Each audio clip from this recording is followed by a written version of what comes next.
2025. Thank you everyone for being here, both in person and virtually. Let's begin with the Pledge of Allegiance and the salute to the North Carolina flag.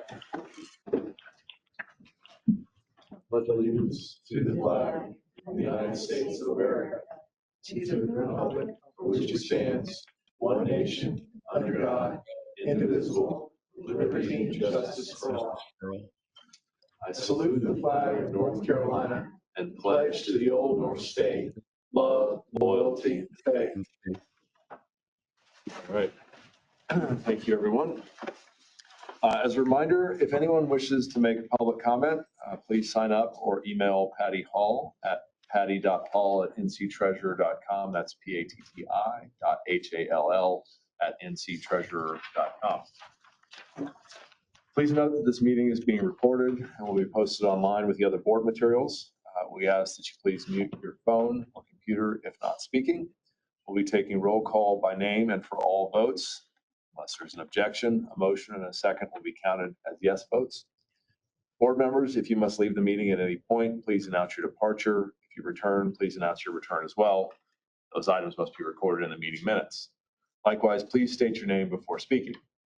Finally, texts or other recorded communications between board members during the meeting, even on personal phones, are public records to the extent that they concern the meeting. Secretary, please call the roll. Treasurer Briner. Here. Charlie Peruse.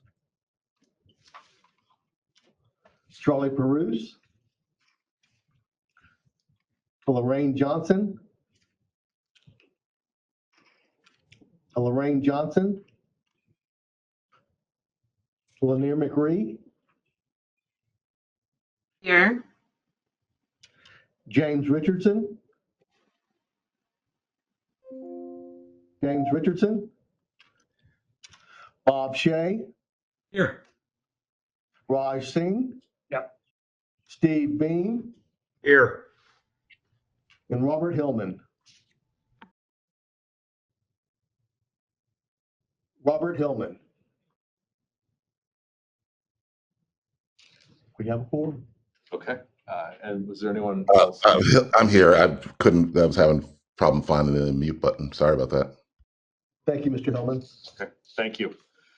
Okay, please take a moment to review the agenda. Does anyone present have an actual, potential, or the appearance of a conflict of interest in these matters? Okay, hearing none, let's move to the consent agenda.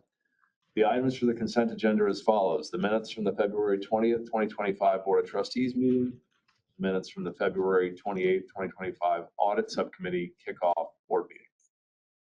Are there any questions or concerns on the minutes? Just the name, spelling of my name needs to be corrected. Sorry about that. And I wasn't here, so. Let's get that correct now and in the future.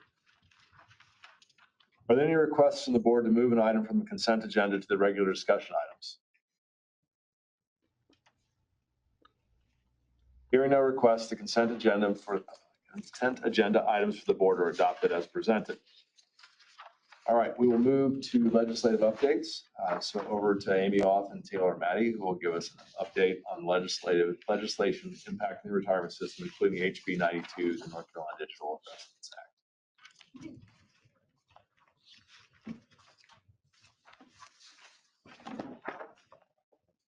Good morning. Thank you, Treasurer Briner. Thank you, members of the board, for hosting us. Just by way of introduction, my name is Amy Auth. I came on board with Treasurer Briner back in January, and along with Colin Russell. Colin is our legislative liaison, and I think he's hit a little snag in traffic, but should be here momentarily.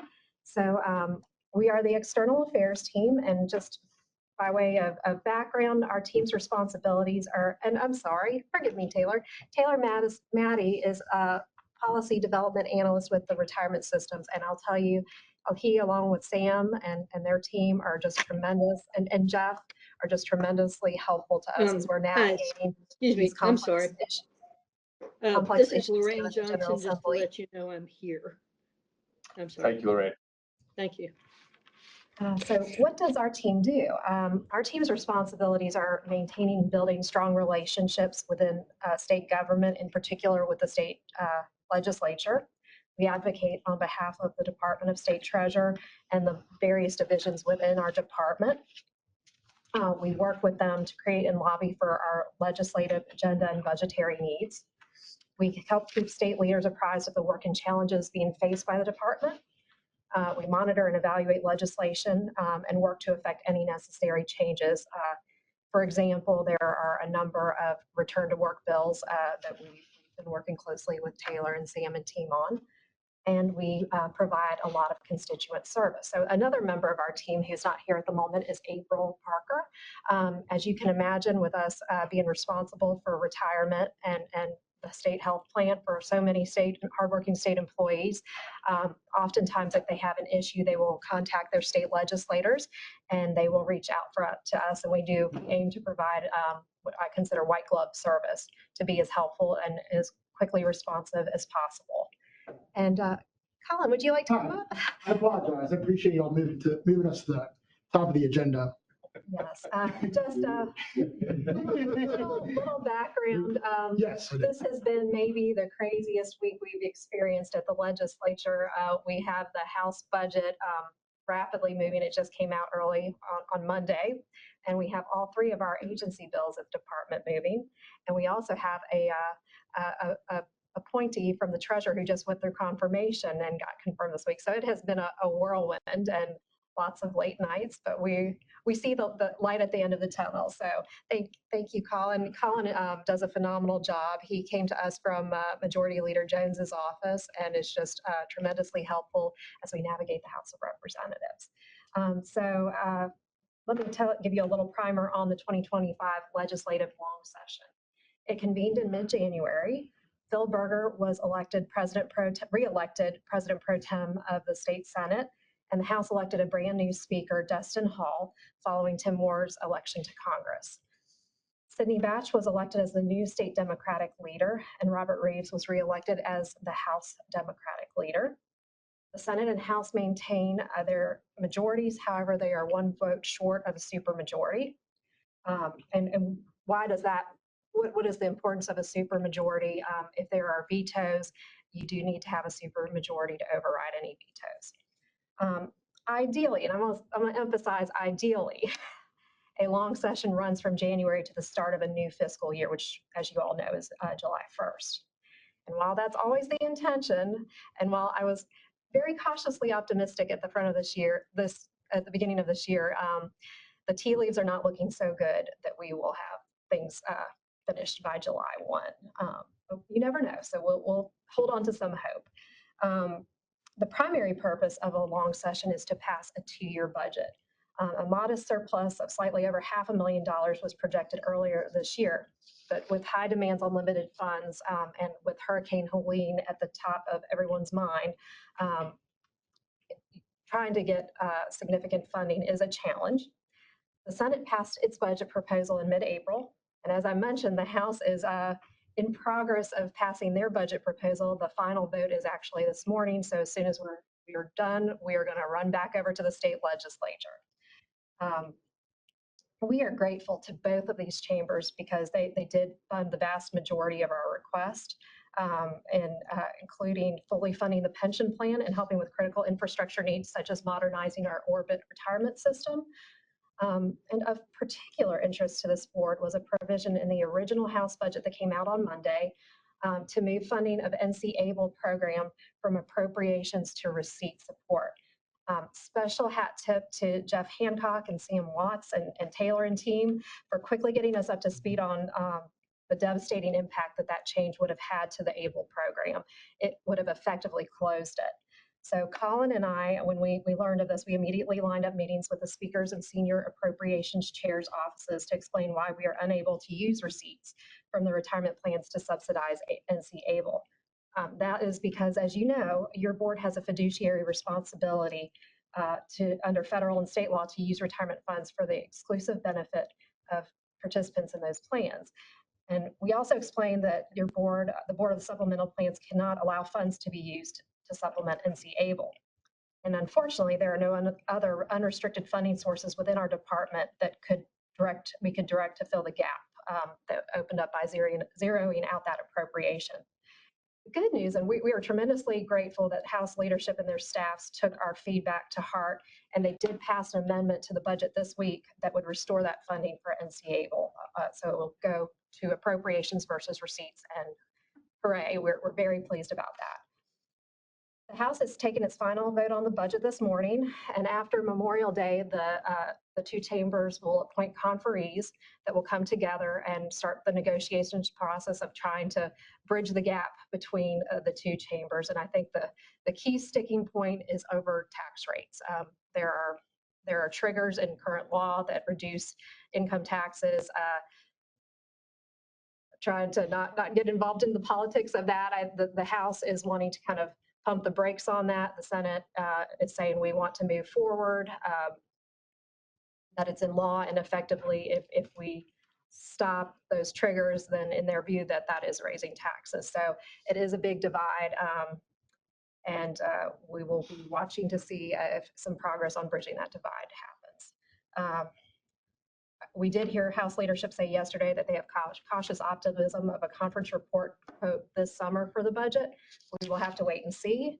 But one piece of good news, and you all probably know this already, is that unlike the federal government, which if you don't have a budget in place, the government shuts down, here in North Carolina, a couple of years ago, the legislature passed a measure that creates what's called effectively a permanent continuing resolution.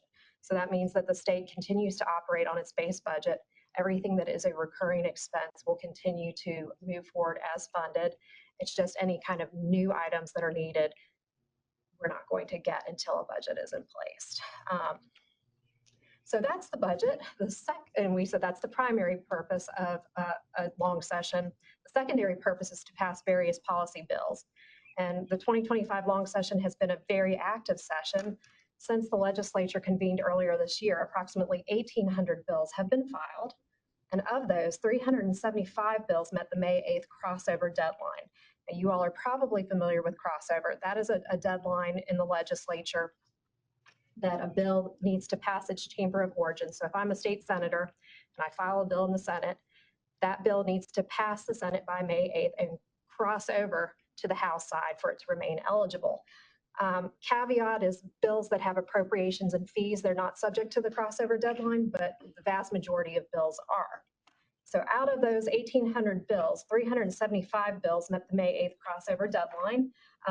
And the week or two before crossover, out of those 375 bills, 200 of them moved rapid fire. And out of all of those hundreds of bills, so far this year, 3 of them have become law, which makes it all the more exciting, considering that 3 have become law, that we are about to have 3 of our bills very rapidly head to the governor's desk. So we appreciate everyone in the department. We have so many hardworking people who are behind the scenes helping us draft this legislation.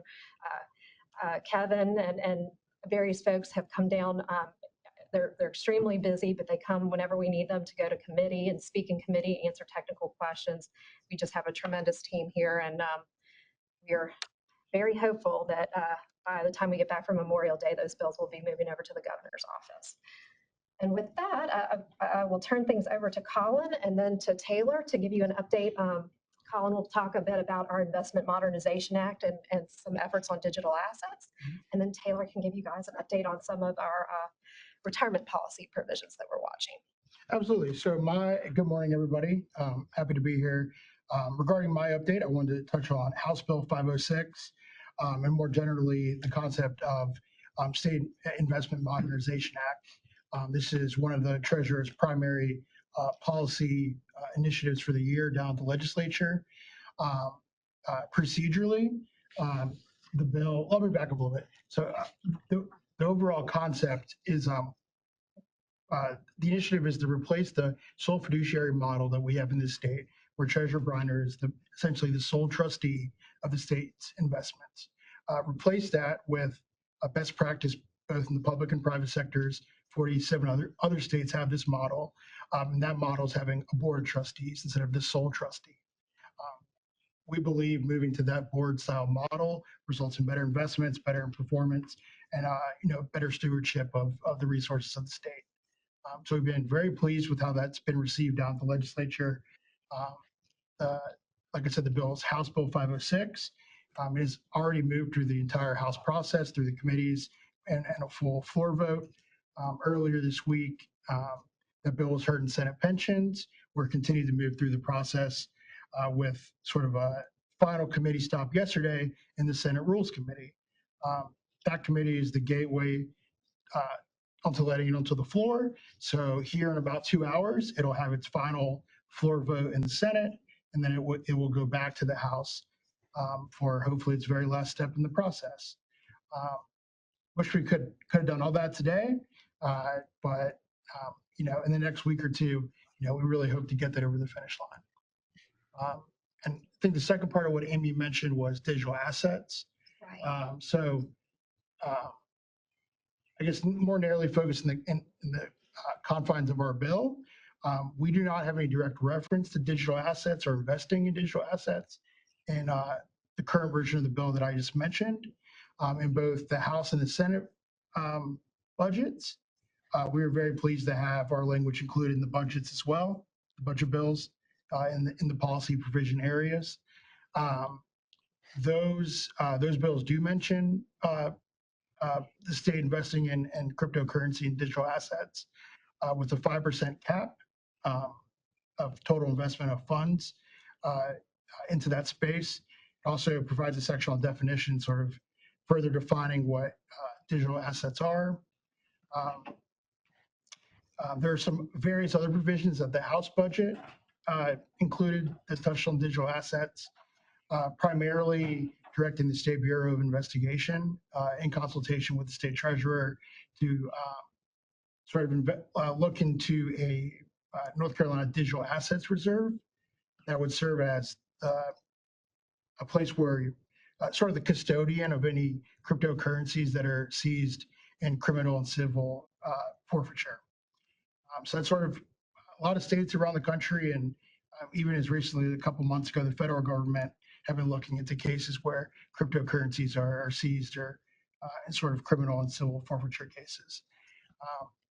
And then I think the last thing I would touch on digital assets also in the House budget was a study, and it's obviously really very relevant for this board, directs this board and the state treasurer in consultation with other state agencies to look into allowing members of the supplemental retirement plan to, if they wanted to, as members elect to put part of their investment into a fund, a separate fund, an opt-in to a separate fund that would invest specifically in digital assets that are exchange traded products. So. And the only thing I would just add to kind of wrap that section up is the Speaker's bill, House Bill 92, that's the digital assets bill. Just to very, very high level, what that bill does is it is authorizing the state treasurer to have the option if he chooses to invest up to 5%, but it is not directing that by any means. It's I think the way that the speaker phrased it is it's another tool in the toolkit. It is not a mandate, and that would be the cap, the highest that you could go, but it is by no means a mandate or a directive. I know it is a complicated issue, and as we have, you turn on the 5 p.m. newscast, and there's several, headlines that don't fully capture what it does, and it says state treasurer is investing in, and that is not any decision. I don't want to speak for you, Mr. Treasurer, but that is not any kind of decision that has been made. It's just saying we are giving the treasurer the option, although I believe you may already have that option. So, but that's just to kind of sum it up. So, Taylor, if you want to take it from a little bit. Yeah, yes, please, Sam. The Colin's last point about the study, requires the treasurer to look into providing investment options for members of the 457 and 401k plan. This is something we have never seen. We've never seen the General Assembly ask us to look at or study something very specific for the supplemental retirement plan. They've always kept a very arm's length distance from anything this board has done. So that's a new development for us, and that's something we've had some honest conversations with them about. And generally, we don't think that's the best way to handle things, but this is the way it's worded is at our request to change the wording. It's somewhat innocuous. It leaves all the authority in the hands of the treasurer and the board to decide what to do, anything. This is the first time we've seen the General Assembly anywhere close to mandating investments for the supplemental retirement. Just wanted to make that very clear and just say that part out loud. Thank you, Sam. Is there any expectation on when the study would be done or due back to the General Assembly in terms of time frame, or is it just that open-ended that? It doesn't have to go back to the General Assembly. It just has to be done and evaluated and thought through. Okay. Is the wording in the bill. Anyone like a copy of the bill? I have a few extra copies here, or we can send it to anybody who's listening online.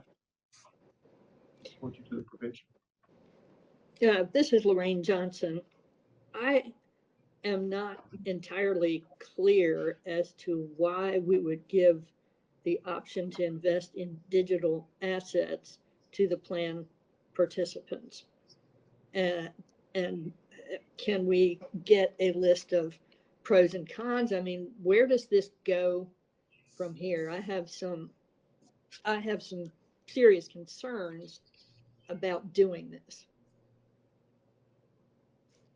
I think that is why our preference was for a study to understand both the option that we would be creating for the members of the supplemental retirement plans, as well as what else is being done out there and how this does or does not comport with our fiduciary duty. So there are a lot of questions. I'm not prepared to endorse or dismiss the idea out of hand. I think we have a lot to learn and it is evolving fast, but I certainly hear your reservations and you are really not alone in them. And so who does this study? The supplemental retirement plan staff will ultimately be involved in that. Let's see how the language evolves as it gets to the Senate, if it does, and we will evaluate what we're supposed to do when we're definitively told to do it. But certainly this board and the staff of the supplemental retirement plan will be deeply involved in some way, shape, or form. So, not to put too fine a point on it, but I guess I am putting too fine a point on it. Can we just say no?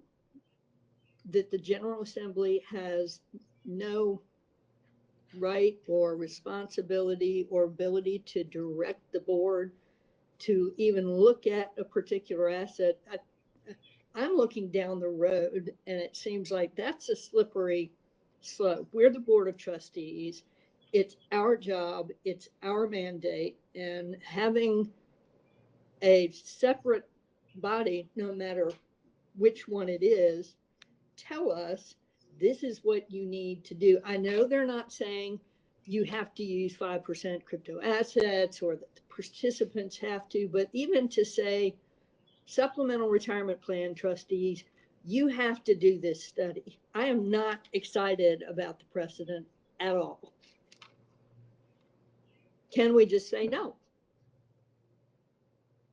If we wanted to, I'm not saying we would say no. I'm not saying we should or could. I'm just, do we have the ability for anything that the General Assembly says, you guys need to take a look at this? Can we just say you can't do that? Or can they? I'll defer to legal counsel on answering the specific question, but maybe a general thought first. I think it is our fiduciary duty to evaluate all viable options for the members of the supplemental retirement plan. And I suspect the line of argument that is used around digital assets, if we uncovered minutes from a couple decades ago, would have been used around sub-investment grade bonds, and a couple decades before that would have been used around equities themselves.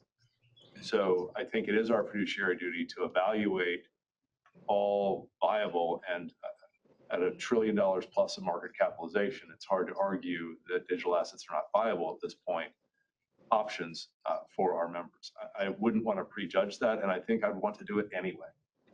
So I hear the skepticism, and frankly, I share some of it, but I think it is best practice to evaluate these things.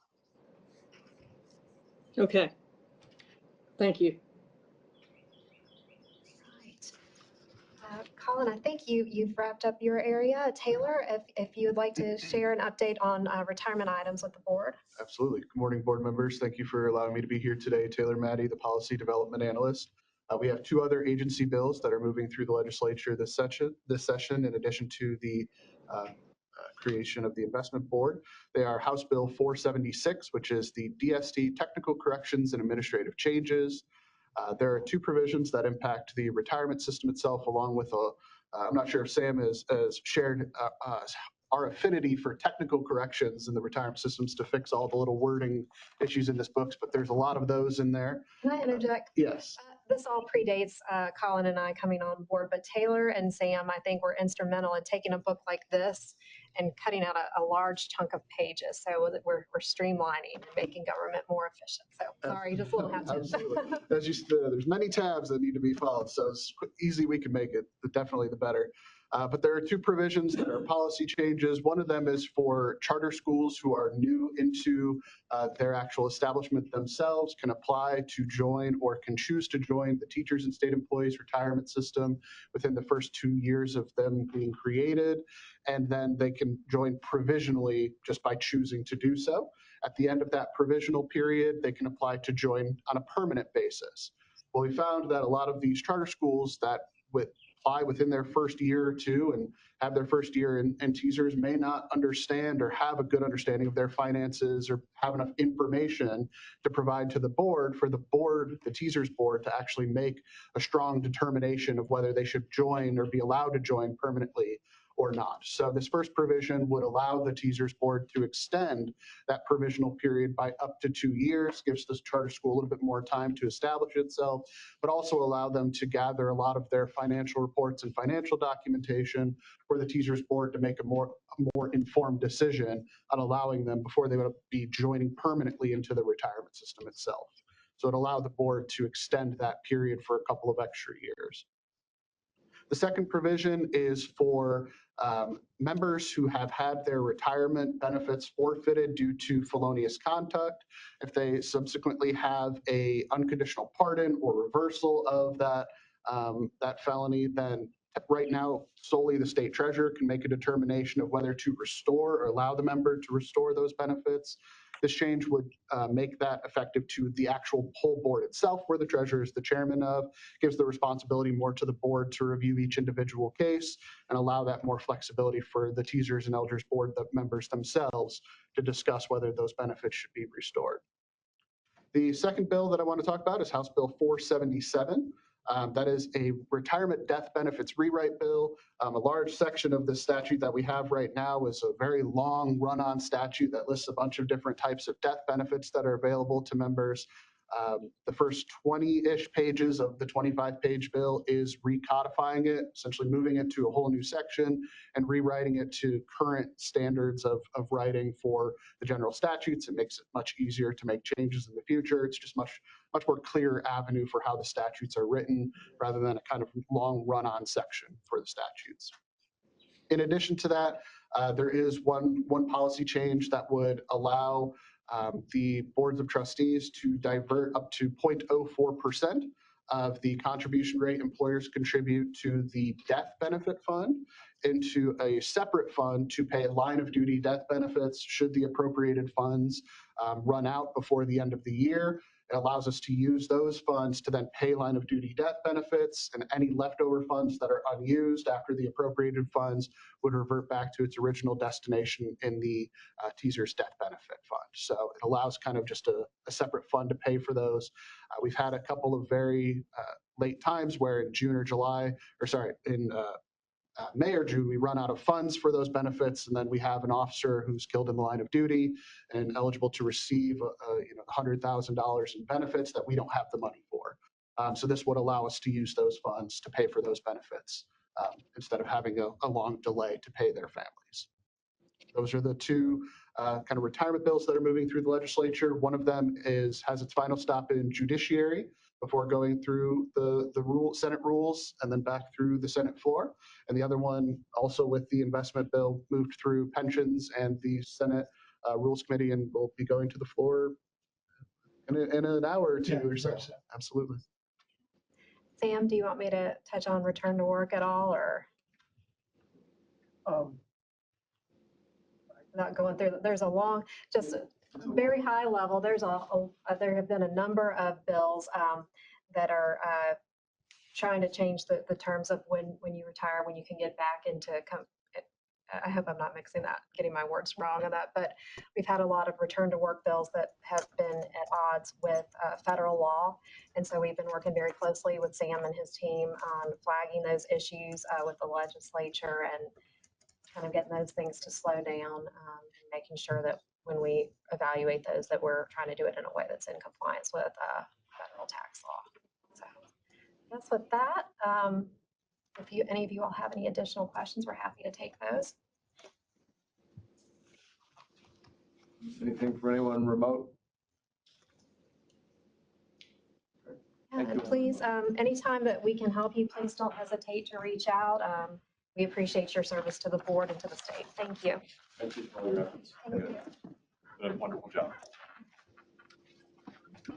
Great. Let's move on to administrative matters. Yeah. That's over to you. Yep. So you have in your materials the proposed budget for the 2025-2026 fiscal year.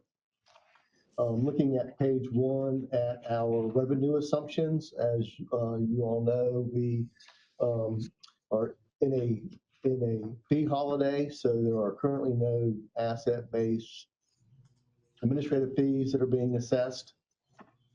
Looking at the plans as of April 30th, the combined balances was 17.5 billion.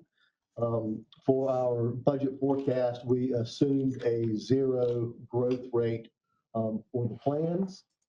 And in our fee reserve accounts, we have a combined $9.1 million. Currently, those monies are invested in the Stable Value Fund. And on the last piece, in terms of revenue, the NC Able program that was mentioned earlier does utilize staff time from the SRP retirement staff, and therefore the NC Able program reimburses the SRP for that staff time, and that is estimated to be about $93,000 in this next fiscal year. Over on the next page, you'll see a chart that lays out a revenue projection. So again, we project that as of July 1st, or the start of the fiscal year, we'll have $9.1 million in the fee reserves, 0 in terms of fees being added to that due to the fee holiday. When you look at the crediting rate from the Stable Value Fund at 3.13%, we estimate that during the fiscal year, we'll earn $221,000 and $32,000 respectively for both the 401k and the 457 plans. You'll see that float earnings, as we have talked about, has been a significant portion of revenue to our budget. We've seen rates coming down since the start of the last fiscal year. And so while we're on track for about 1.3 million in float earnings for this year, we're only estimating 1.2 million in the coming year, again, based on those rates coming down. You'll see the subtotal there, 9.2 million and 1.3 million respectively for the 401k and the 457. Then when we look at the proposed budget, you can see that we're about 2.5 million combined, leaving us with a projected administrative fee reserve, a balance of about $8 million at the end of the next fiscal year. So still ample reserves in those funds. Going back to the top of the page, as we look at some of the expenditure assumptions, things that impact other than salary, we have the contribution rates for the retirement system. Keep in mind that since the budgets are not yet finalized, contribution rate of 24.04% is an estimate that will likely be adjusted slightly once the budgets are finalized. We have Social Security and Medicaid at 7.65%, and then the state health plan at $8,500 per individual. That's an increase of 5% as was requested by the state health plan. We also receive a charge from overhead that comes from our financial operations division, our administrative division, and our IT division. We flip over to the next page, just running through the summary of the budget. What you'll see on the budget is, in terms of changes from the prior fiscal year, you'll see about a $96,000 increase in salary and benefits. That's due to some changes in staff additions, as well as some restructuring of some of the split positions that are charged to SRP. You'll also see that in terms of the investment consultant, I did not reduce that budget from the prior year. We left the monies in there for our glide path project. That work is still underway. That's the project that the board asked us to take on late last year. Again, those works are still in progress, and depending on what we may do in terms of the future phases that we propose, we would have those monies to be able to fund that. In terms of our benchmarking services that we have from CEM, there's a slight increase in the contract from the prior fiscal year. In terms of proxy voting services, there's also a slight increase, and that's basically based on what we spent last year. And then we also bumped up our travel for next year. That's really based on some more of the due diligence visits that our investment management group will be doing, along with the work that's being done for the large cap manager search replacement. So, all told, about $113,000 increase over last year's budget. I'll kind of pause there and see if there's any questions in regards to the budget or any of the information that we've talked about. One item that I'd like to bring up for the board's consideration is the reserve fund is currently, as you've seen, in the stable value fund, earning a 3.13% rate of interest. If we were to move that, and we believe we can do this, but we need to check, into either the high yield checking account that we have at Empower or into the short-term investment fund that we manage here at DST, you would see at least a 1% incremental rate of return on those monies, at least on current interest rates. And so I think that is something worth exploring. That's worth $100,000 or so to the administrative fund over the coming year. And so with your blessing, we'd like to explore that as an option for these administrative funds. This is Bob Shea. I think that's a great idea. One, and two, I think this budget presentation is excellent and very clear. I don't have any questions. Thanks, Bob. This is Steve Beam. I agree with that as well. And we've talked about that about a year and a half ago, moving the money to a higher yielding money market type fund. But we could do that, my understanding legally, with the structure, but we could not do that with other stable value assets of the plan.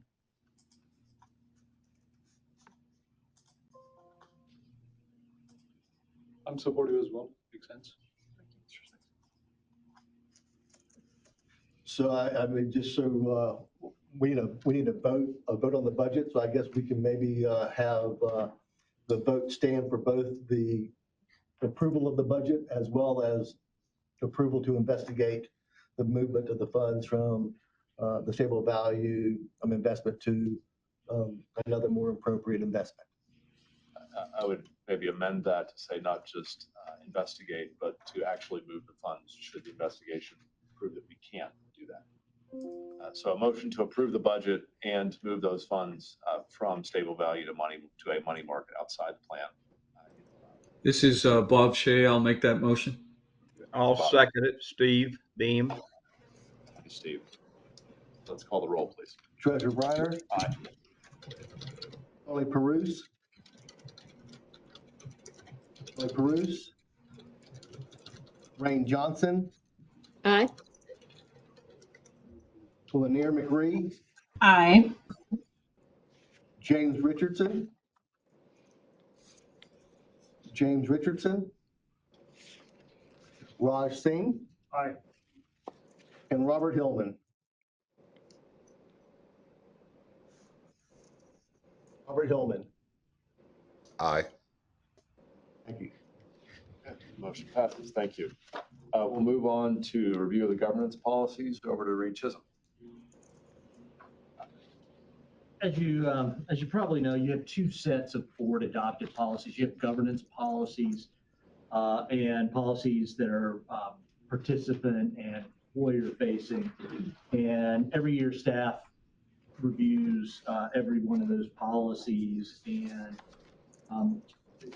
today I want to bring two policies that staff has reviewed, two of the 6 governance policies, of interselection policy and the board charter. No changes recommended to the vendor selection policy, only a minor change recommended to the board charter just to make it consistent with our current policy around the delegation of the chair's duties for the audit subcommittee, bringing in line with how that's treated for the board as a whole in the charter, and that minor change is in your materials. Regarding the other 4 policies, as you may remember, the investment policy statement is reviewed in the 4th quarter. That was last done. 4th quarter last year will be done again 4th quarter this year. Manager selection policy, disclosure policy, and the proxy voting policy mirror the ones that the department uses for the retirement systems, and so we try to stay in step with what the retirement system does. Those are being reviewed by investment management division, and will both for the retirement systems and for supplemental. And once those revisions are in, staff will bring those to the board later in the year. Are there any questions? Okay, hearing none, do I have a motion to approve the governance policies? Motion to approve, Lorraine. Thank you, Lorraine. Is there a second? Seconded, Lanier. Thank you, Lanier. Please call the roll. Treasurer Briner. Aye. Charlie Peruse. James Richardson. Bob Shea. Aye. Raj Singh. Aye. Steve Beam. Aye. And Robert Hillman. Aye. Motion passes. Thank you. So let's move on to the contract for benchmarking services. Every other year since at least 2013, the board has retained CEM benchmarking to do an investment performance and fee benchmarking study of the supplemental retirement plans investments. Those of you who were on the board in 23, which was last time we did it, remember that CEM does a report, presents that report, usually at the 3rd quarter or 4th quarter board meeting. As additional background, the department uses CEM also for the retirement systems assets. That report's done every year. The department also uses CEM for pension administration benchmarking. That's done every other year, just like supplemental, and then they alternate odd years. Supplemental benchmarking is done, even years, pension administration is done. What we've done in the past is we've gone year to year with that contract. CEM proposed moving to a 6-year contract. We're fine with that. In the proposed contract, we have the ability to terminate whenever we want to, but it would essentially cover 3 cycles for supplemental 25, 27, and 29. And the services, the report would be essentially the same as you've seen in years past. In addition, there's an online tool for staff to do custom benchmarking. The proposed fee for this year would be $35,000, going up to $37,000 in 2027, $39,000 in 2029. If we ask CEM benchmarking to present in person versus virtually, there's an additional $750 for that. Just for reference, it was $33,000 2 years ago for the study. And the budget you just approved includes funding for a benchmarking study, if you so choose. Are there any questions? Well, actually, one other thing, the vendor selection policy requires a written recommendation from staff. That's in your materials. It also requires a vote. Are there any questions? Have we looked at any other vendor in the past? We have not. That question came up probably 6 or 7 years ago, probably. And I mean, I can let the investment folks speak more knowledgeably to that, but it's a vendor we've been satisfied with, and it's probably a thinner market for vendors, but I'll let. So I'm Kevin Sigrist, the Chief Investment Officer.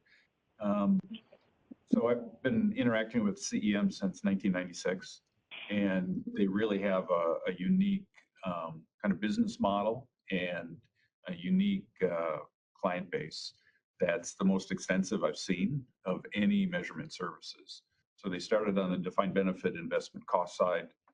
They built out defined contribution and then the plan administration component as well. And because they have so many asset owners, plan sponsors submit their data in more detail than anybody else, I've found over the years it's really difficult to replicate what they have. No, I don't deny the quality of the work, just the perception of not having looked at anyone. Understood. Our fee is essentially free, and yeah. I think you should think about at least having looked at someone else. Yeah, and we'd be happy to look at others and summarize kind of our findings. There are other services and consultants, including Callan, that does annual surveys of fees, and so we can look at things like that as well.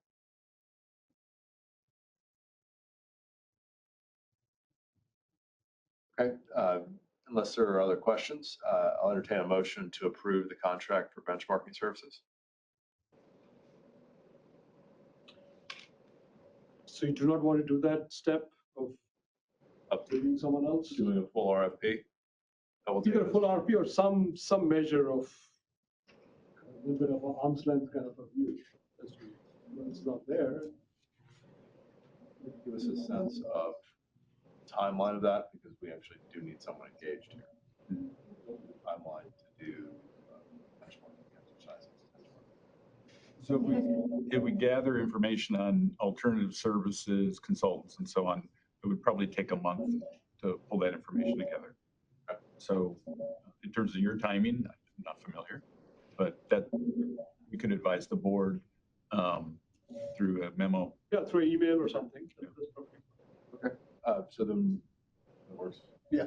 Okay, so then why don't we do that? We may need to call a special meeting to approve the contract, depending Yeah, Need them engaged.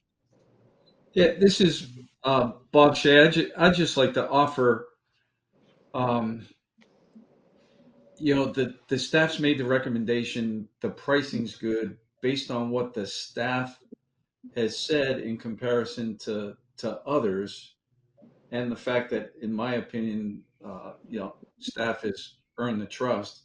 Is it worth the extra time uh, to do that when the result is likely to be the same?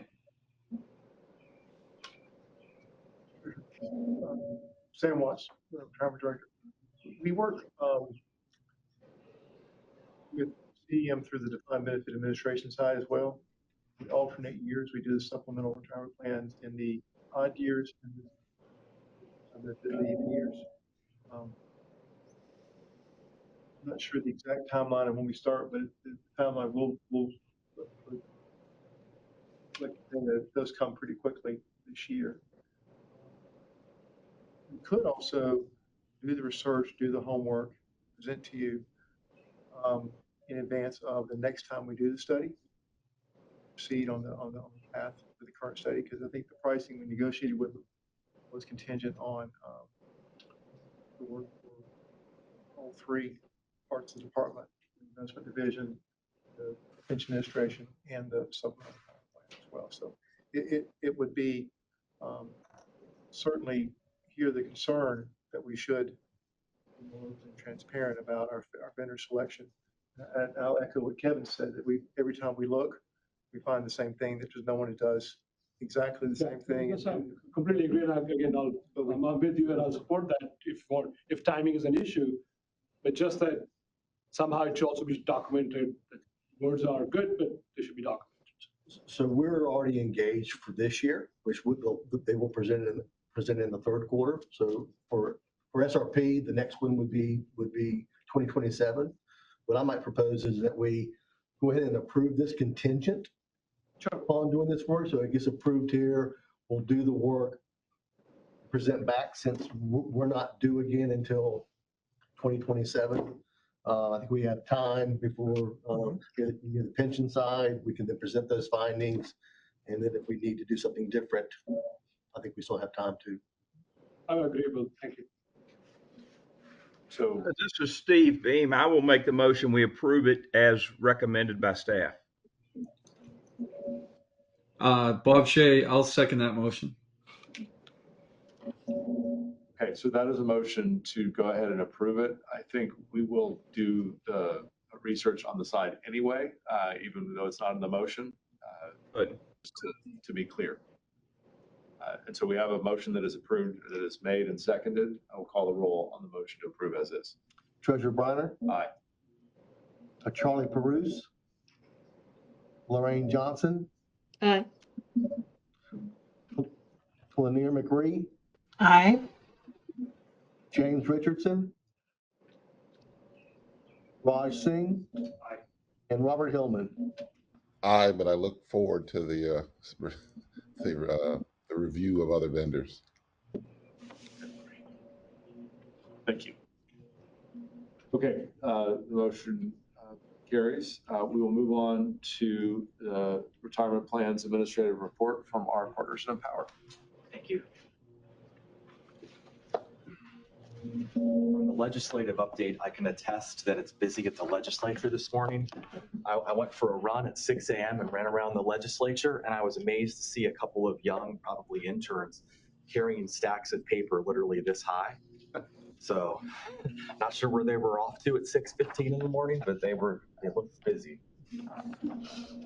All right, I'm joined by Jody Musselwhite. Jody manages all of our 18 dedicated field education counselors throughout the state. We'll try to be efficient with our comments today, but by all means, if you have any questions, please feel free to ask. We'll start today on page 5 of the report. Page 5 and 6 try to give just a quick high-level snapshot of all of the key metrics in the plan. What I would share from page 5, contributions versus distributions in the upper left-hand corner. Everything continues to remain very consistent, where distributions are always outpacing contributions. For those of you that are new to the board, that should not be something that gives you alarm. Most state level plans with the baby boomer population, you're always going to see at this point in time with just the large number of people in that area, you're always going to see that, and that does include rollovers as well in that picture of money leaving the plan. Average participant balances in the upper right hand corner, that did come slightly down over the past couple of months, and then of course a lot of the market volatility that we're seeing right now, and then up again almost all the way back in through April and early part of May. And then I know the last couple of days have been a little bit more with the market volatility as well. The active participation rate remains strong, and the active average employee deferral, we continue to month over month continue to meet and exceed even my wildest expectations from my tenure on the plans of where that numbers continue to grow to. On page 6, total unique participants with a balance, we continue to have good plan growth, in spite of what we see in terms of the tailwinds of people separating from service and taking their money out. We continue to have good plan growth on the enrollment side, and that's shown again with total enrollments in the upper right hand corner. And I won't take Jody's thunder other than to say the first quarter of this year is the best quarter ever in plan history in terms of new enrollments into the plan. That was all of my thunder. That's all right. You go ahead. Yes. Goalmaker participation rate remains consistent. And then also to something that you always kind of look to monitor, the loans there in the lower right-hand corner, number of new loans, that's consistent. Whenever you get into periods of market volatility and things like that, the trend of like wherever tariffs might take us, that's always a leading indicator to look for as well as far as like loan activity, but all of that remains right now consistent. Page 7, very quickly, I'm going to focus today on the lower part of page 7, where we track employer activity, and it's been a good first quarter of this year. We've had 3 new employers adopt the 457 plan.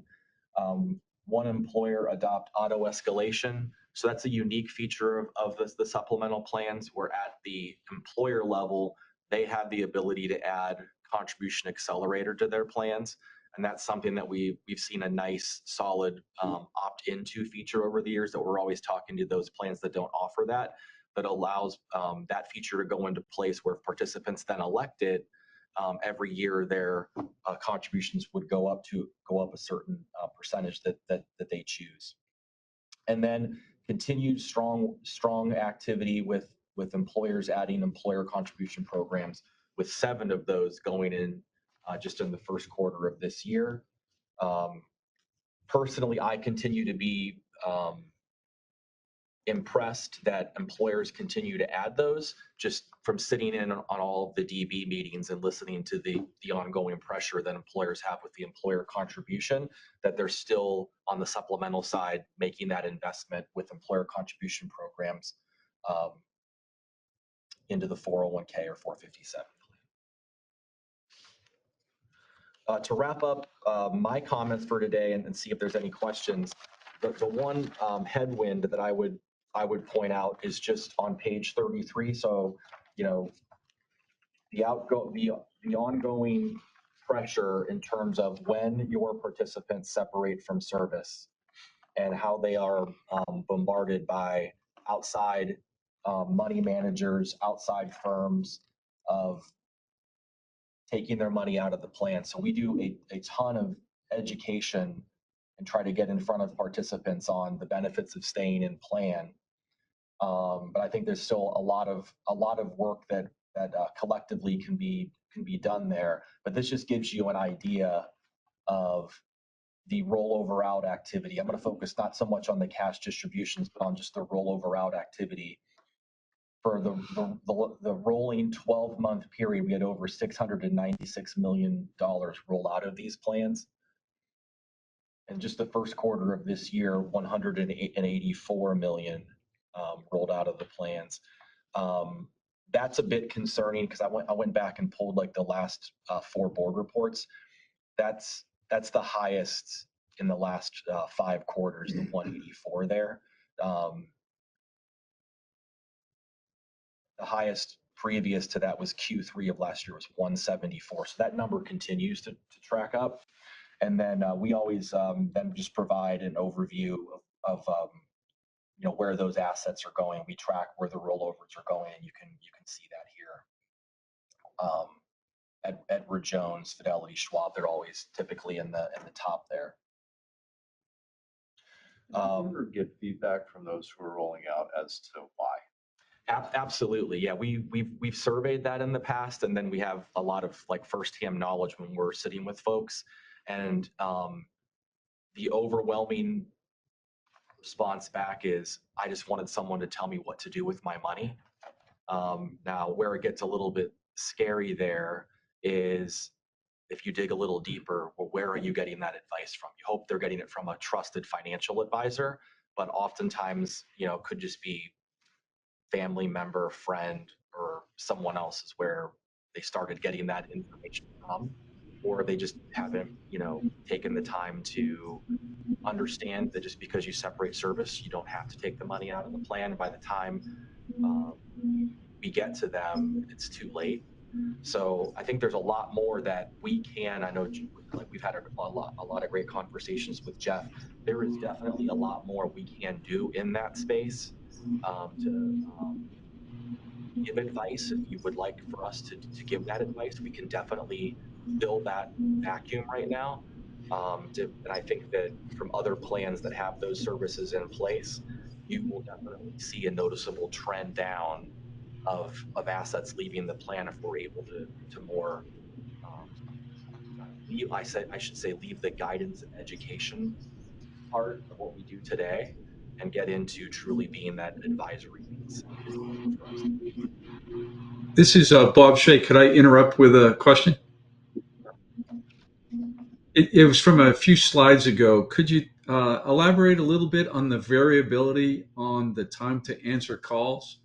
There was one quarter where it went up significantly, but there was one quarter where the volume stayed the same, but the average speed to answer went up significantly. There, first quarter of 22.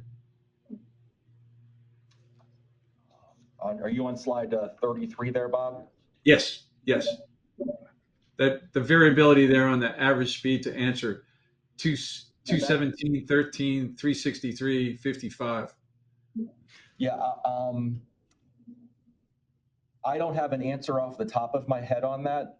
I would have to go back and look to see exactly what was going on in the first quarter of 24 and the first quarter of 22.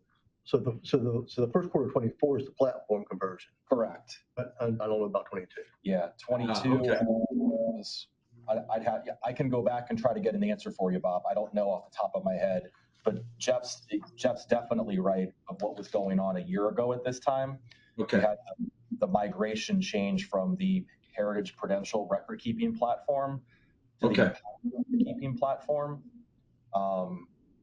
which led to unprecedented. You can see that, like for example, in first quarter of 24, we had over 50,000 phone calls versus 33,000 this quarter. Like that 33,000 number is definitely more in line with first quarter of 23 and first quarter of 22.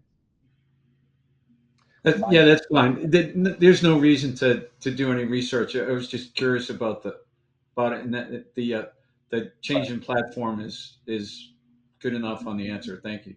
Okay. Yeah, my gut tells me in 22, if I'm trying to remember right, we had a lot of staffing from COVID, where we had turnover during all the work from home, and then it was also a period of time when we were hiring folks that would then, I guess the industry term is ghosted. They'd be hired, but then just not show up for their first day of work, and then have to start the hiring cycle over again.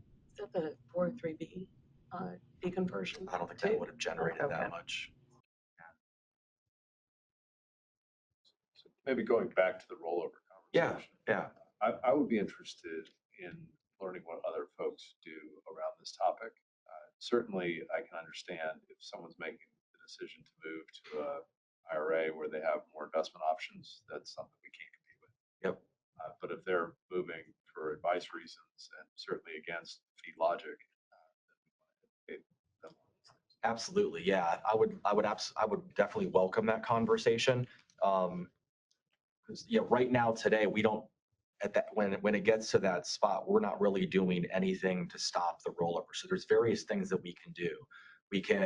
If we can definitely have the advice conversations up as part of like the ongoing. So when they're interacting with any of the reps, but also like today, if a participant sends in a distribution form or a rollover out form, we don't have anything in place to say, hey, should we make a proactive phone call out to do that? Those are all services that you can adopt as a board. So like we can work with you to set a threshold that says, say anything over, I don't know, just making it up, $30,000.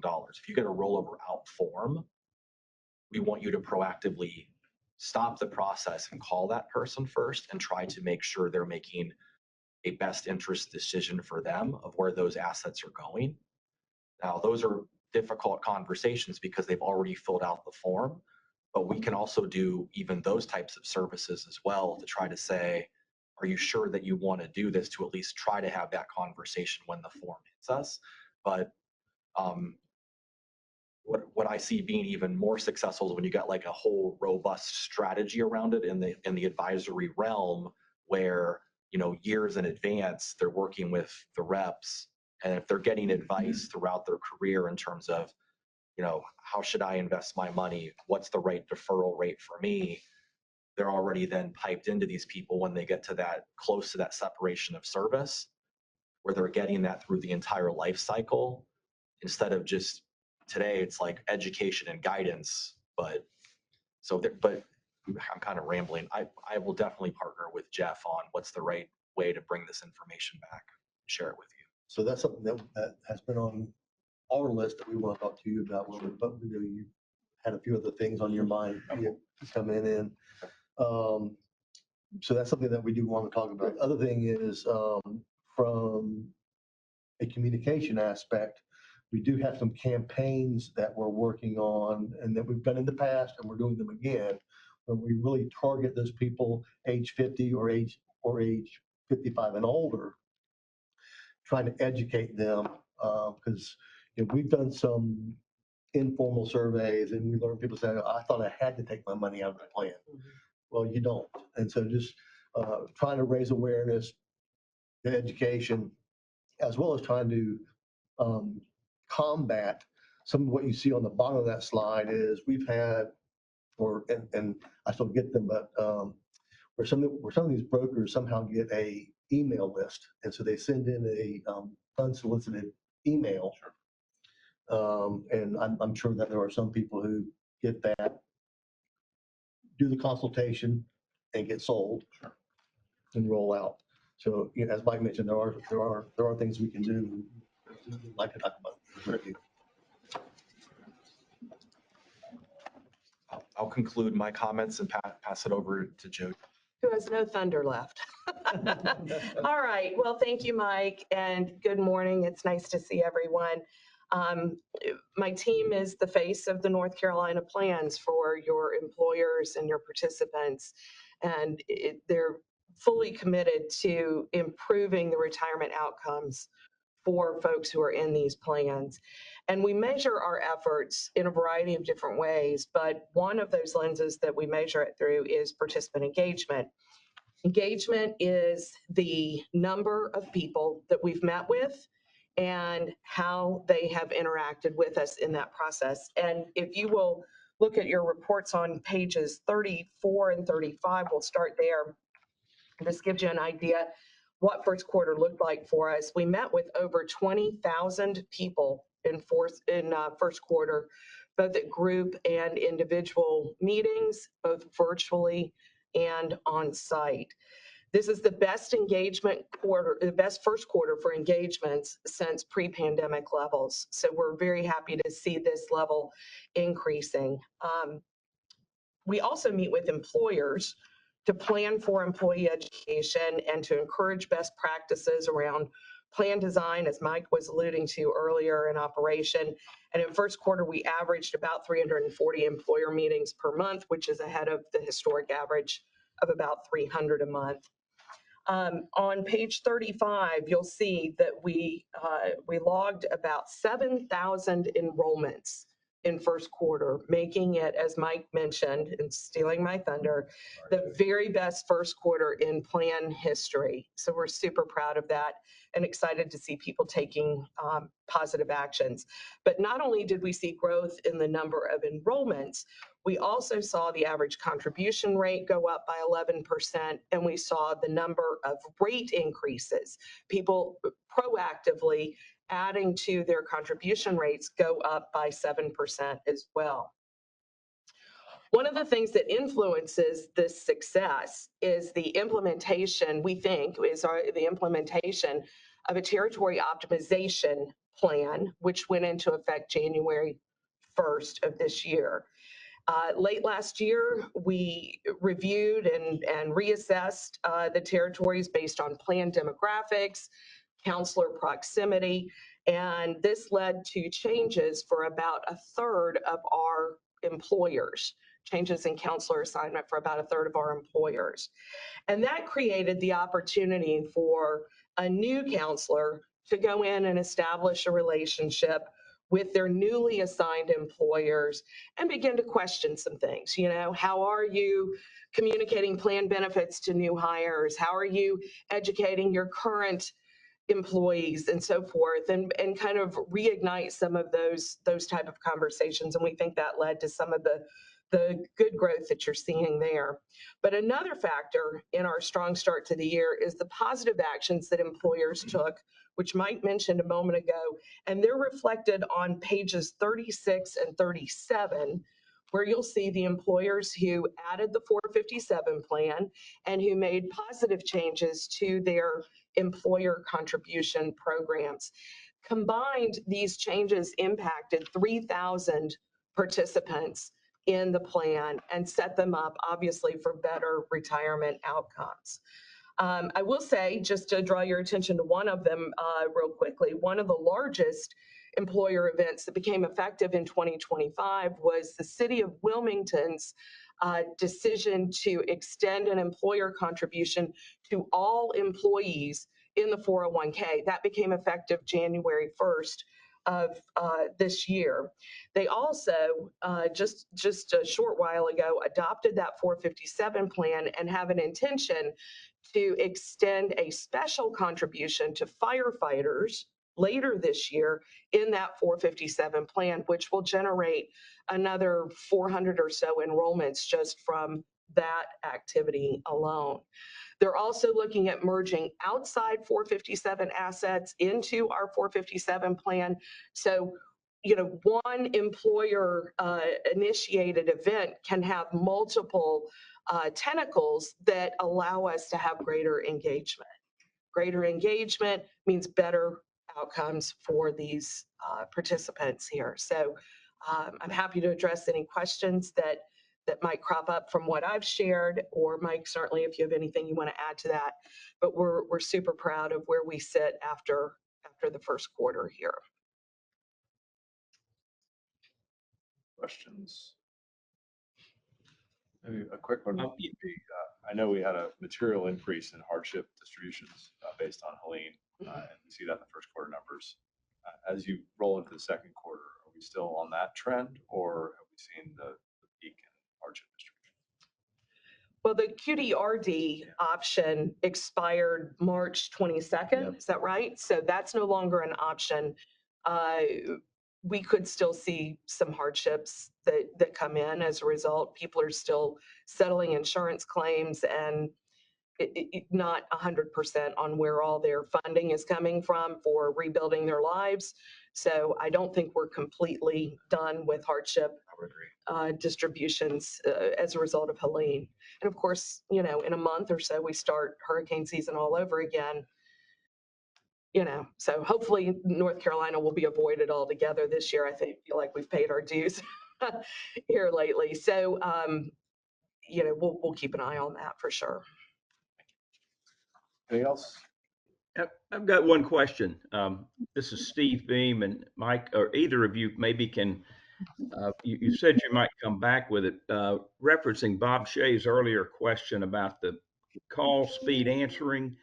In the later report, the vendor guarantee reports, I had noticed that the last 5 quarters that we had not met that 80% call timeline. And even with the transition, it's come back up some, but still in the 60s%. So again, that I was just curious about that and see if there's some trend why that is continuing to be slow. Yep. So you might want to look. Yeah, absolutely. That's a great question. And so with the migration last year, it was because of that process and what transpired in terms of the performance guarantee for last year. We definitely were not going to meet that. We also saw a trend in the middle part of last year of some more senior folks retiring and leaving the call center. So in the third quarter of last year, Empower started a hiring process. So in Q3 and Q4 of last year, we hired approximately 40 new call center associates into our government call center. So all North Carolina calls are taken onshore by only folks in our government call center. In addition to that, in order for a North Carolina participant call to be taken by one of our call center reps, that call center representative has to get into what we consider our most highest quality queue. So you have to test into that. So there's going to be a lag between the hiring that we did last year and where we expect our call center metrics to get back to. We're trying to balance wanting to meet our metrics, but also wanting to make sure we're providing quality customer service. So it's going to be a slower ramp up to get enough seasoned folks into that queue to get that metric up to where it should be. So we had to pay the performance guarantee on that last year. I'm optimistic that when we get to the end of this year, that we'll be able for the full year to be at that metric. But we didn't want to rush people into that queue just simply to hit the metric and then quality suffers. Because one of the things that at the end of every call, every participant is asked to take a survey, and it's based on a scale of 5. And the last time I looked at that was a couple weeks ago, but we're at about, I think, 4.6 out of 5 on a quality metric. And that's the number one thing that our call center leaders are trying to make sure that is never going to suffer. It's a great call out, great question. We are taking steps to address it, and we're hopeful that we're going to see the fruits of that as the year goes on. Does that help? Thank you. Yes, thank you. Yep.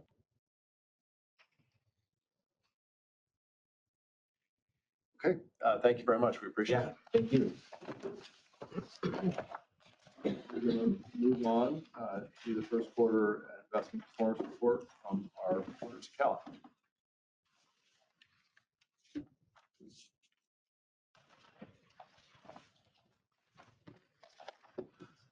All right. Thank you, Mr. Treasurer. I'm Weston Lewis. I'm joined by my colleague, Elizabeth Hood.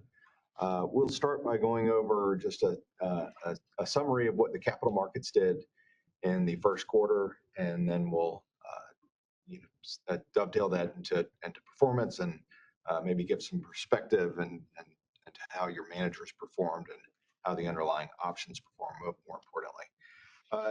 If I could, I'll take you to page 2 of or page 1 of our report, actually.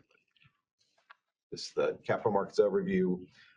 End of first quarter feels like a very long time ago, just given all that has happened. But just a quick recap of how we got here. You'll recall following interest rate increases in 2022 and just really difficult markets, 2023 and 2024 were both periods where U.S. equities, in particular large cap U.S. equities, return greater than 20%. And having 2 years back to back like that is, it's not rare, but it only happens about 10-15% of the time in markets historically.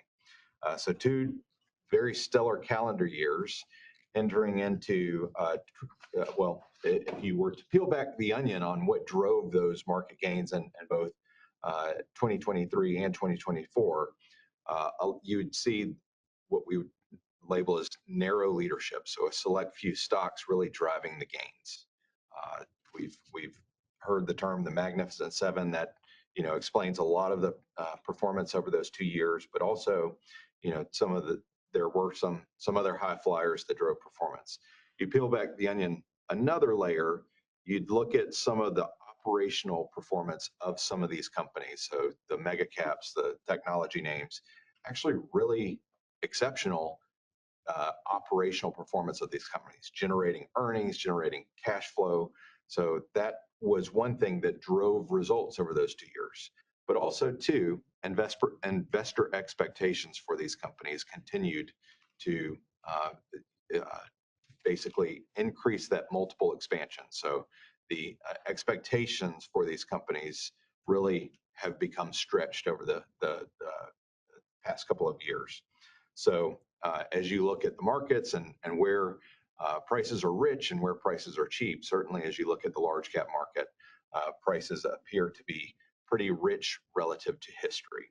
So enter 2025, we've got rich valuations on large cap equity.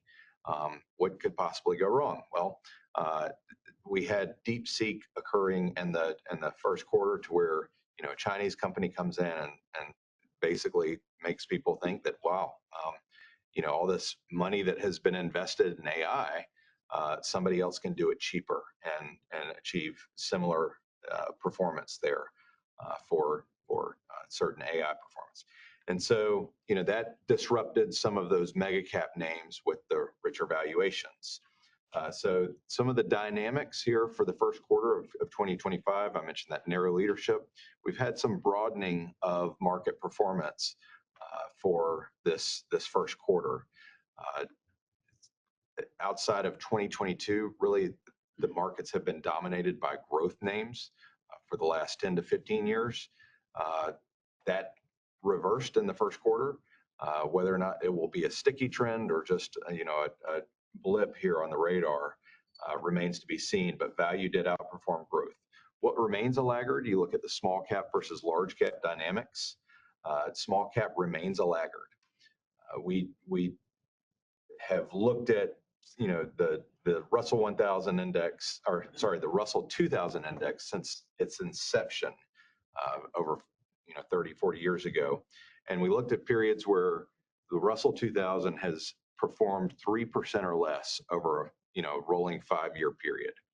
And the subsequent 3 and 5-year periods are of those, following those difficult times, are where small caps tend to outperform. So historically, we got this little blurb is, is in periods where the small cap index has performed 3% or less, the subsequent 3-year period is around a 19% return relative to its average of 10, and the subsequent 5-year period, I believe, is 16% return. So historically, it could be different this time, but historically, small caps have done well following periods of difficult challenge performance. And you see over the last 4 years here that this Russell 2000 index has seen a return of negative 1%. So another shifting dynamic is found on the next page as we look at global equities, or global ex-US equities. So think, your non-US stocks. This is, what we saw in the first quarter is a little bit unique in that non-US stocks outperformed US stocks by about 10%. This was one of the largest periods of outperformance that we've seen in a decade. So just a couple of the dynamics there outside the US as we look at growth versus value, it's been the opposite. Outside the US, growth stocks have suffered, and value stocks have done a little bit better. And we'll see that in the performance of your managers. A trend that we are noticing, I think largely among defined benefit oriented or endowment type clients is looking at some of these indices and looking to potentially remove China from the index. So we've got a little blurb on states that have taken some action, and in large part that's due, that's somewhat legislative and driven by maybe, I don't want to say political posturing, but concern about investing retirement dollars into what some would deem a foreign adversary. So, a couple of states or a handful of states have actually taken action. And then, as we look at the products that have gained value, or the products that have raised money, there's actually been a fairly substantial increase in product development there, as well as them raising assets in products that exclude China. So think of emerging markets, ex-China, or ex-China and Hong Kong in some cases. So we have seen that development, and we are actually doing a live survey, Callan, internally of our client base to figure out who's talking about it, who's doing what, and just to give, get a better sample set of what people are doing. But that has certainly been a trend. Then moving on to fixed income, on the next page, just a couple of points here. Results were positive for a large portion of fixed income. Markets appear to be pricing in about 2 more rate cuts here between now and the end of the year. We will see how the Fed, reacts. They say that they're going to remain data dependent on what they see coming in from inflation and unemployment. But so far, the inflation numbers that we would argue have come in a little bit marginally lower than expected in a lot of cases. And then another thing that we're paying attention to, or we mentioned price for perfection. What does that mean? Credit spreads remain historically tight, despite some concerns in the economy. Credit spreads remain tight. They did widen out for a period in April, and then have since narrowed back into kind of those historical tights. Those are the comments that we had on markets and the economy. And if there are no questions, I'll turn it over to Elizabeth. Okay. Well, on page 4, we'll take a look at how the market environment that Weston walked us through has impacted participants. So we see 2 things on this page. The first is a reflection of market values.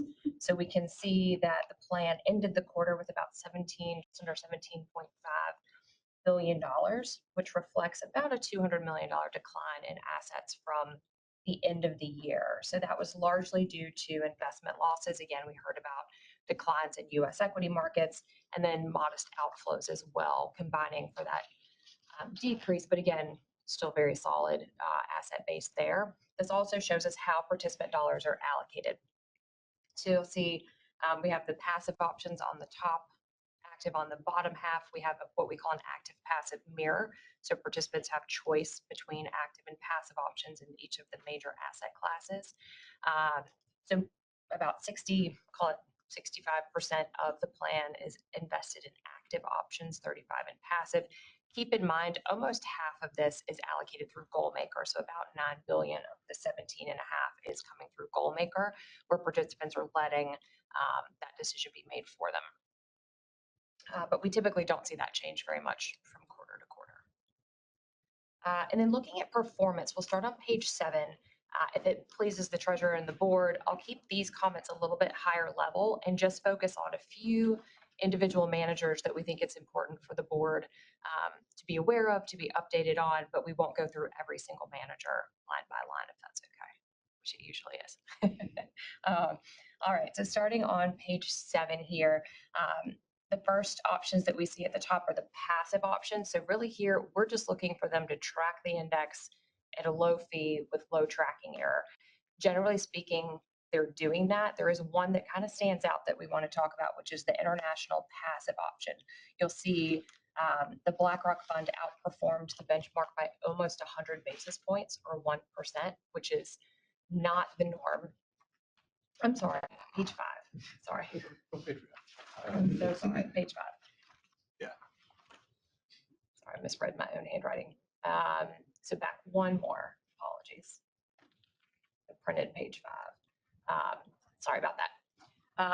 So international passive. So I'm going to forgive my oversimplification here, but this is really due to an issue called fair value pricing. So if you think about the fact that we're trading these options, we're closing these funds here with U.S. markets, but we're trading international securities. So as the U.S. market close, as we have to price these securities, we're making estimates. The managers are making estimates on valuations of markets that are still open and still actively trading outside the U.S.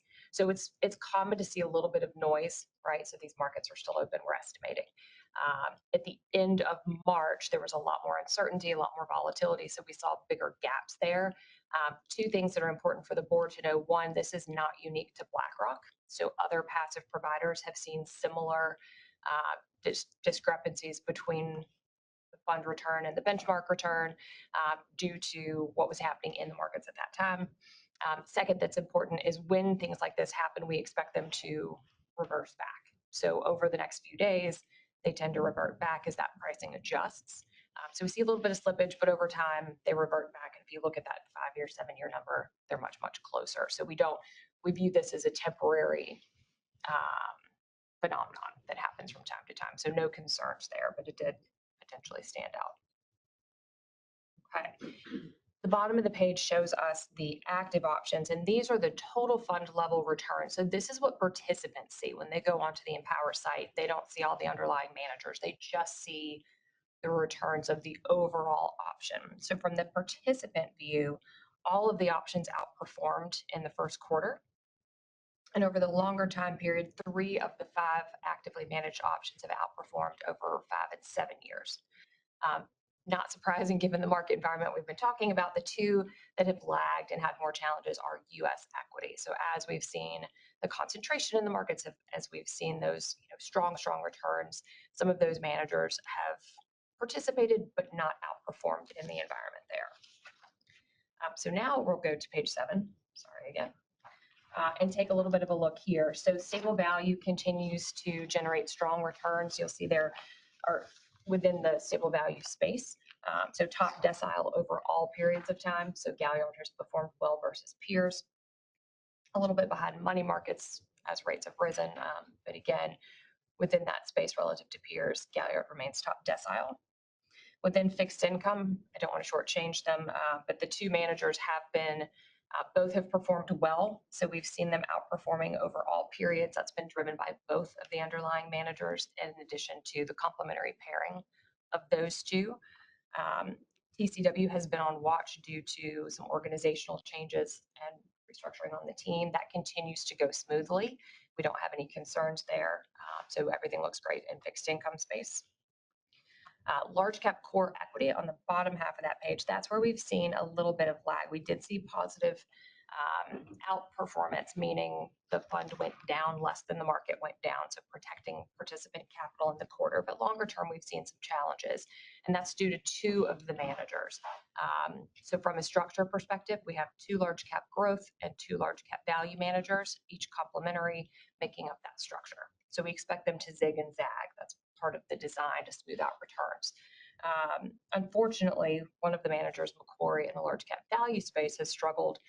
And what we're seeing there is a combination of, well, actually, we'll look at them a little bit more in a second. We'll come back to that. But a number of challenges there. And then on the growth side with Sands, that's the other manager on watch, a higher octane manager that did great from 2017 to 2020. And then we saw, or maybe 21, then we saw a pullback in 21, 22, and 24. So that's been pulling those returns down. Loomis Sales, their complementary growth manager, has done quite well. So those are the 2 managers on watch there. Going forward to page 9. The international equity option is ahead over all time periods, a little bit behind over 5, but otherwise outperforming and outpacing their benchmark. That's driven by 3 of the 4 managers. The one that's lagging is in the growth space, as Weston mentioned. That's been more challenged, but that's what we like to see is pretty consistent participation. So not just one manager driving those returns, but really seeing that diversification working well. So all good news from the international space. And then SMID US equity, that's the other US option that has lagged over longer periods of time. One of the managers that had struggled in recent years, Brown, they're in the SMID growth space. They protected capital very, very well in the first quarter. So down 6.8 when their benchmark was down 10.8%. That's really what we expect from Brown. That's what we've been looking for. They really suffered a bit last year with the concentration within the small and mid cap growth universes within the benchmarks rather in the first quarter. But they tend to be high quality. We look for them to protect in down markets, which is what they've done. So we're again happy to see them performing as we would expect them to in this environment. AB, the relatively new SMID value manager, is a little bit behind benchmark, but above median and in the top third over the last year of the peer group. And then Earnest Partners, we show a shorter track record here because the board changed the strategy from value to growth. I'm sorry, from value to core. So we modified their strategy, but we do have a longer history with them. And the longer term results are more favorable than what we see here. And I alluded to focusing on 2 managers. So if we can jump ahead to page 12, please. And as a reminder, we call this our stoplight. So instead of Callan's research coming back and saying this is an A or this is a B minus, which doesn't necessarily give you all a clear definition, we break our our rankings, if you will, into the different categories that would go into that ranking. So we look at the overall firm, we look at the team, any changes to process philosophy, short-term performance, long-term performance. So a more comprehensive view. The 2 that stand out here, 2 of the managers that are on watch, so Macquarie. We've been watching team changes. So back in 2019, the lead portfolio manager retired. We saw another retirement in 2023. So we've seen the team changes there. You all have been pretty patient with performance, letting those changes, letting the team absorb, transition, looking to see how that would go. Performance has continued to struggle. And then about a month ago, it was announced that the asset management division of Macquarie is being acquired by Nomura, which is a primarily international equity firm. So at this point, the combination of team, firm, and performance, we've been working very closely with staff to evaluate options within the large cap value space. So we plan to have more information on that. So that's Macquarie. And then Sands, a little bit lower towards the bottom of the page, the other manager on watch. I mentioned here, they had really been the strong performer driving outperformance up until 2021. That pulled back. So they're a high growth manager. And with the concentration, so there's a couple things driving the underperformance. With the concentration, the Magnificent Seven that we've kind of talked about ad nauseum over recent years, they tend to be underweight. So they don't own all of the 7 names. The ones they do, they've been underweight, had some unfortunate timing with Apple there. That high growth also tends to lead them a little bit lower in capitalization. So starting at the high end of mid cap, wanting to catch those companies on the trajectory as they grow and gain cap. The last few years, the markets have really been rewarding what's already in the mega cap space. So several forces working against them. They remain on watch. We recommend they remain on watch at this point. But just wanted to mention those 2. Happy to answer any questions. Wanted to start high level, but certainly happy to answer any questions that board members may have. So question on like Macquarie, right? Under watch for almost a year now. So when do we pull the plug or? Sure. And as I mentioned, we've been working closely with staff to evaluate options within the space there. Do we have defined triggers like decision matrix? If I can answer that. So we try to take a mosaic approach and not be quantitatively driven. because there's a fair bit of noise in the returns relative to the benchmark as well as to the peer groups for sure. But I'd say we're fairly advanced in terms of the search and looking at the alternatives. So I would expect we're going to be coming back relatively soon with a recommendation.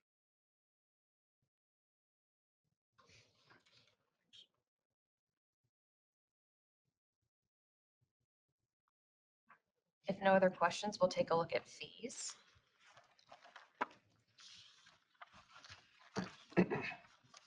Hi, I'm sorry. This is Lorraine, and I'm going to have to leave the meeting. I had let Patty know ahead of time that I was going to have to hop off at 10:45. Is that going to cause a problem with a quorum? No. Thank you, Lorraine. All right, thank you. Bye-bye. Right. Just given some of the comments earlier about, benchmarking fees, this is one of Callan's annual reviews here of your fees. And just to, maybe comment on something, everybody does it a little bit different. And this is just a different view, you know, from what you already get from CEM. So it is complementary, but, they tend to go a little bit deeper into some of what your actual peers are paying. So, and so anyhow, but looking at this view, we're looking at two different types of fees, or you could argue maybe three different types of fees. But the two broad categories are administrative fees and investment fees. High level, just to make sure I don't bury any sort of lead here. Your fees are competitive, if not lower than what we see typically for plans like you. And so just putting that into context here for administrative fees, last year we did what we would consider the most poignant and most accurate view of what is the market for fees. So we did an actual RFI. We went to the market. We disclosed who you were to participants and said, what would you price this at? You got two other quotes back, and really there are only a handful of record keepers that would administer this plan. So when we got that live look back, unsurprisingly, your fees, look very competitive to what other vendors, benchmark you against. We can't do that every year because it is a big lift for the record keepers to provide all that information. We provide, hundreds, if not thousands, of data points, and they look at everything, look at the growth of the plan, look at services being offered. So we tend to do that every 3 to 5 years. But in the interim, what we're doing here is we're looking at our database. So when we have gone out to those record keepers and asked for RFIs for plans similar size to you, what have been those quotes that have come back?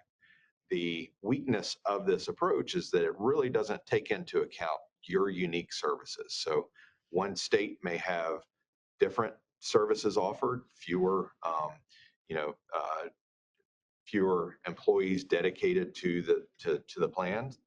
So that can be one thing that drives fees.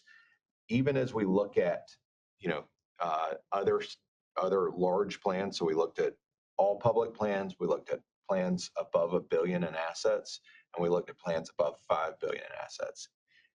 Relative to all those three sample groups, your administrative fees are lower than the median among all those groups. So that's the administrative fees.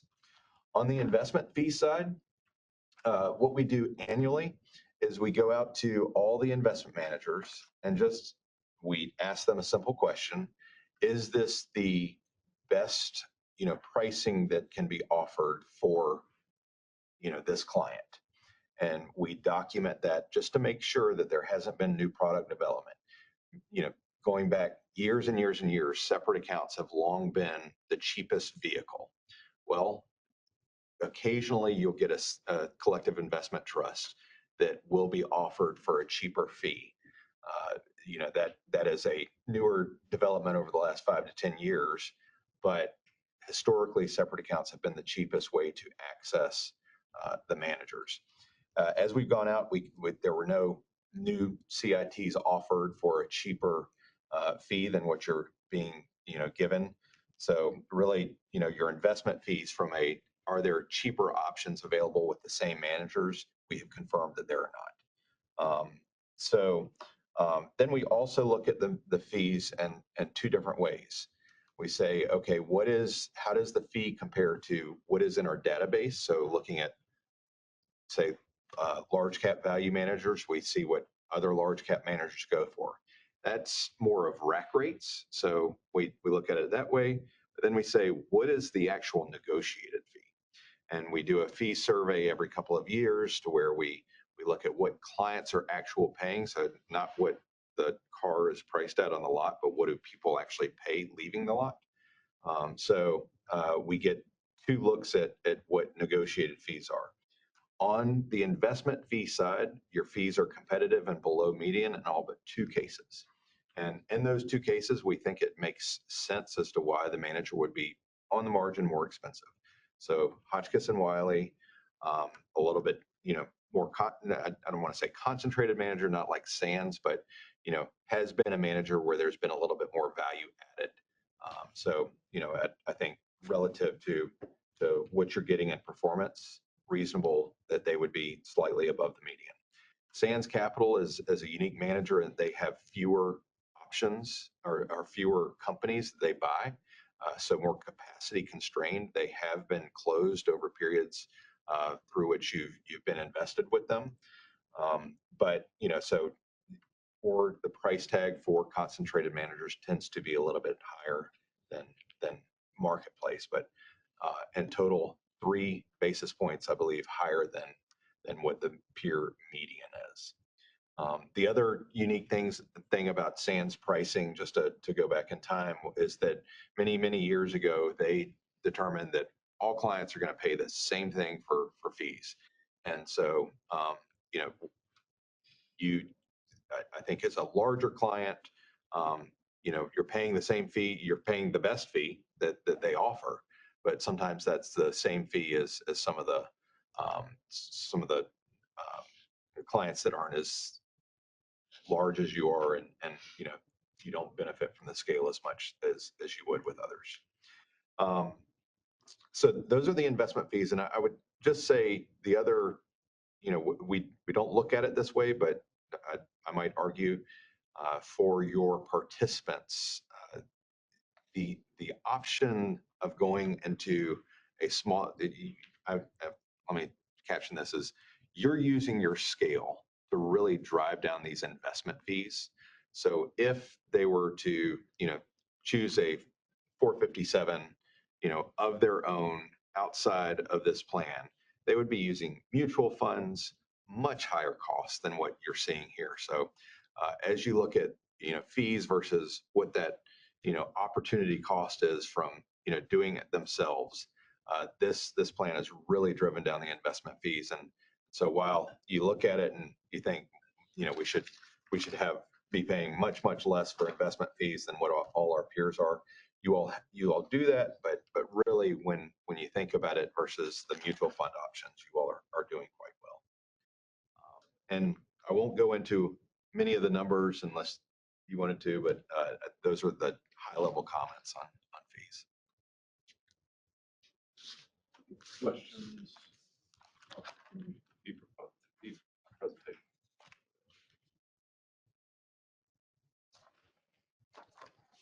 Maybe a quick one for me.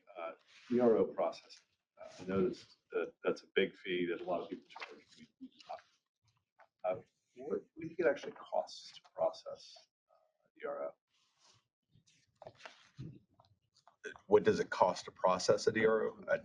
What do you think a plan actually pays to process that? So we're subsidizing that fee. Yeah.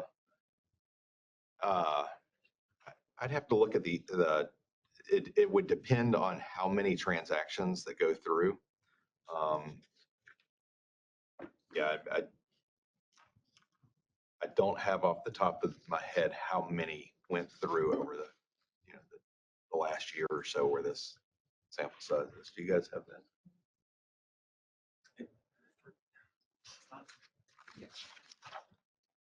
Yeah, It's usually we approve all of them as the administrator. Shanta does most of that work. Yeah, maybe 2, 3 a quarter? probably, 10, 15. How many droves do we have? So far for this year, we probably had about, I would say 20. And so we review those and then send a letter back to Empower, and then they do all the processing. So call it, I don't know, maybe $10,000. And so to your point of it being subsidized, if it's not being charged separately, it's part of that per participant total fee, which is $25. So I don't think that it would move very much. So if Empower to reprice knowing what they know, I don't think it's necessarily negatively impacting others who are subsidizing that fee. Okay. Thank you. One other question that we often get is the loan initiation fee. Some people will say, hey, why do we even charge if a participant needs a loan? From our perspective, we do think it's worthwhile to make a participant stop and think. We don't want them to use this as an ATM. So having a fee in general, we think is somewhat valuable so that people have to take a minute. But we do like that there's not a maintenance, right? So if somebody really needs it, we're not continuing to charge. Right, and I like that there's zero on hardships, right? Where it's not elective. Thank you all. We appreciate it. So over to Chris and Chris for the first quarter investment compliance. Thank you, Treasurer. So section 10 has the quarterly compliance report that we provide. 3 items here we generally hit upon. The first one is our divestment policies and prohibited holdings. So as a reminder, we have statute mandates that we have divestment policies surrounding Iran, companies doing business with Iran, as well as anti-BDS, so companies boycotting Israel. So we have policies in place both on the defined benefit side as well as the supplemental side around creating lists and prohibiting holdings regarding those two policies. We communicate this annually with the managers, update the list annually with the managers, and we monitor it daily in terms of the daily compliance with these holdings. So Q1, we had no issues where managers held any of these assets for those divestment policies.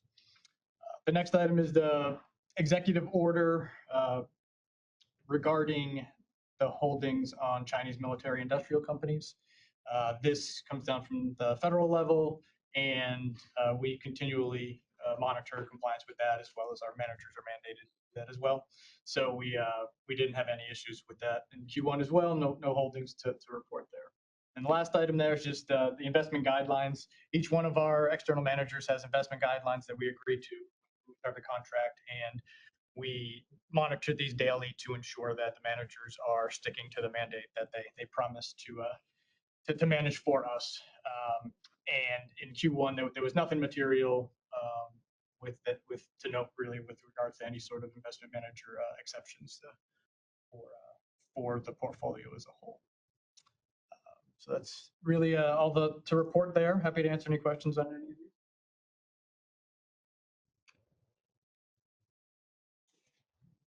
Okay, hearing none, thank you. Okay, nobody has signed up for public comments, so we'll consider the public comment section closed, which leaves us with any board member comments, final thoughts or questions or deliverables. Just one point, Jeff, that you responded. If anytime I can get a response, that'd be helpful, just that we can get a good picture on. Yeah, I was going to acknowledge, so Mr. Singh saw that there was an asset value difference between the Empower report and the Callum report, and I just wanted to acknowledge that we Yeah, it's a minor issue. Just like to know if it's a day off or when the data was cut off. And the second one is more like in the Empower report, it has the distributions, contributions, delta cash flow, but no investment gain loss. You can track month over month the walk. So that'd be helpful to have one additional line. Any board members online want to make any final comments? Yeah, this is Bob Shea. I'd just like to make this comment. In my day job, I have to prepare for 4 investment committee meetings for our endowment every year. And I just want to compliment the staff on the early posting of the materials and the depth and the clarity of the materials. It makes understanding the issues in the materials very easy. So thank you very much. And to be honest, I steal some of your presentation techniques for what I do for our investment committee. So thank you very much. I do fee for it. There's an administrative fee for that. Thank you. Okay, hearing no other comments, we'll entertain a motion to adjourn the meeting. So moved, Steve Beam. Second. Second. Thank you, Mr. Singh. Please call the roll. Treasurer Briner, Aye. Charlie Peruse, Lorraine Johnson, Lanier McCree, Aye. James Richardson, Bob Shea, Aye. and Robert Hillman. Aye. Our next meeting will be Thursday, August 21st at 9 a.m. We stand adjourned. Thank you, everybody.